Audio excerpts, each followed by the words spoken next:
Patriji, we were talking about while doing meditation, the consciousness gets altered, reaches to a different state. I'm sure many of my friends in this world must be having the same question what I have today. Many of us may not be able to pursue meditation on a daily level. What I would like to ask you is, once the consciousness has altered and reached a level, and if a person does not pursue meditation or stops it at that level, is there any going back, or there is no going back process in this evolution? First of all, there is never a going back. Okay.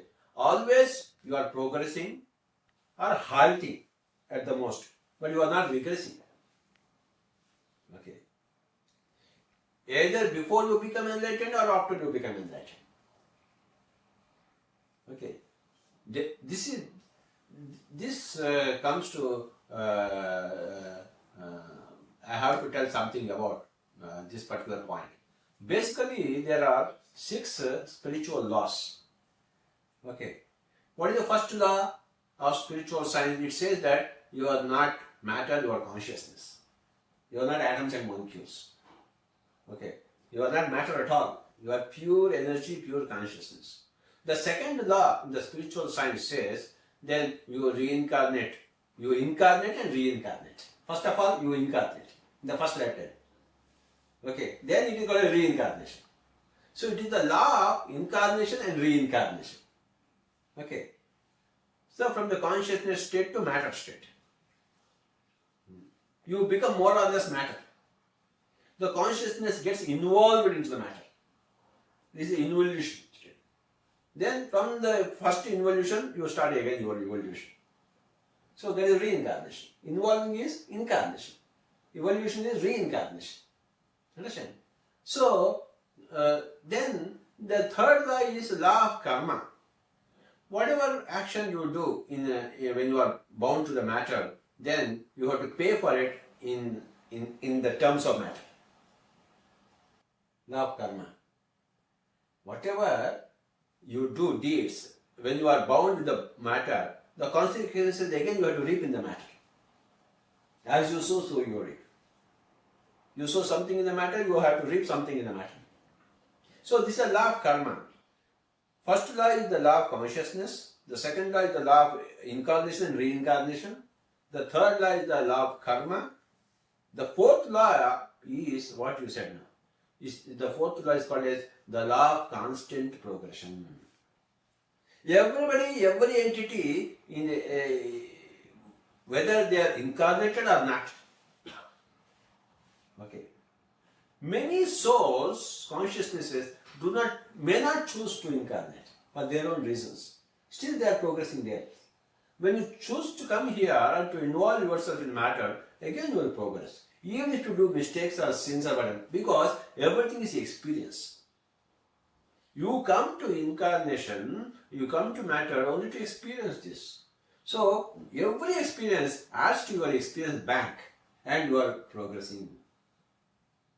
Whether you are negative or positive, helping or other, yet it is experience in pure terms. So all experiences keep on adding to you and you are always progressing.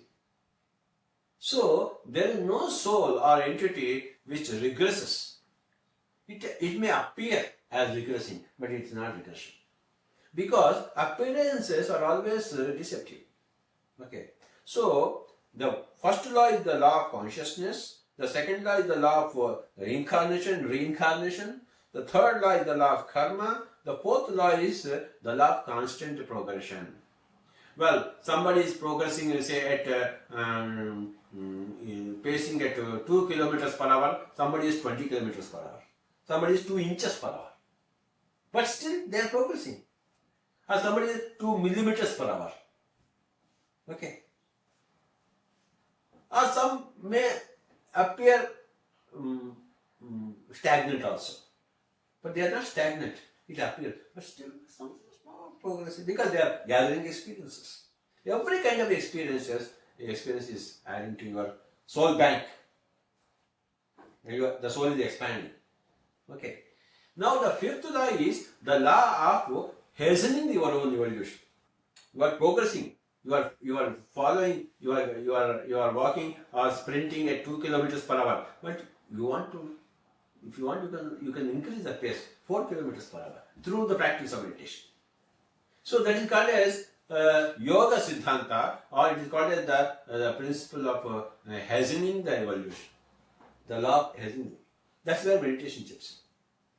Without meditation also, everybody is progressing at their own level. But we want you to progress at a greater pace, for which we are teaching you meditation. Many people say, why should I am very happy without meditation? Yes, Baba, you are very happy, but you can be happier. You are rich, you can be richer. You are happy, you can be happier. So you are progressing, but you can progress at a greater speed, for which these things will help you. Reading the books, spiritual science books, doing meditation, listening to other spiritual masters, all these things. So this is the fifth law, the law of hastening the evolution. Okay. So this answers your question. Everybody is progressing. Law of infinities. Tell me, how many stars are there? Infinite. Okay. How many bad deeds you can do? Infinite. How many good deeds you can do? Finite. Huh? Infinite. How much meditation you can do? Again infinite. How many vidyas you can learn? Infinite. Anything is infinite. Okay. How much space is there? How much time is there? So when you finally, when you in the final law, spiritual science law is law of infinities. Okay.